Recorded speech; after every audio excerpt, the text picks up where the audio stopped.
আমরা দেশকে যেভাবে দেখি, দেশের মানুষকে যেভাবে দেখি, দেশের মানুষ দেশকে যেভাবে ভালোবাসি, আমরা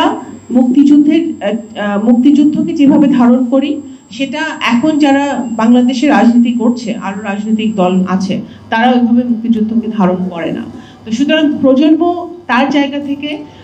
মানুষের পাশে থাকার, বিশেষ করে আপনাদের মনে রাখতে হবে 40% বেশি এখন যে আমাদের ভোটার সংখ্যা আছে, তার 40% বেশি হচ্ছে 30 বছরের কম, এবং নতুন ভোটার হচ্ছে 25 থেকে 30%। তো এই বিশাল জনগোষ্ঠীর কাছে যাওয়ার জন্য একটি মুখ্য মাধ্যম হচ্ছে জাতীয়তাবাদী মুক্তিযুদ্ধের প্রজন্ম। এবং এই প্রজন্মকে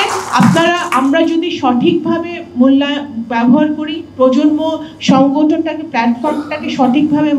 মূল্যায়িত করে আমরা জনগণের পাশে থাকতে পারি, এই ইয়াং জেনারেশনের পাশে থাকতে পারি, তাহলে কিন্তু এই যে আপনার যারা যুবক আছে, এই বিশাল যুব সমাজ আছে, তাদের পাশে যদি আমরা থাকতে পারি, নারী পুরুষ ধর্ম বর্ণ নির্বিশেষে, তাহলে কিন্তু প্রজন্মের এই জন্মের সার্থকতা হবে এবং আগামী নতুন বাংলাদেশ গড়তে প্রজন্ম একটা পজিটিভ ভূমিকা রাখতে। কথা না বলে কাজ করতে হবে, এবং কাজের মধ্য দিয়েই জনগণের মন জয় করতে হবে, জনগণের পাশে থাকতে হবে, মানুষের ভাগ্য উন্নয়ন করতে হবে। এবং জনাব তারেক রহমান এটা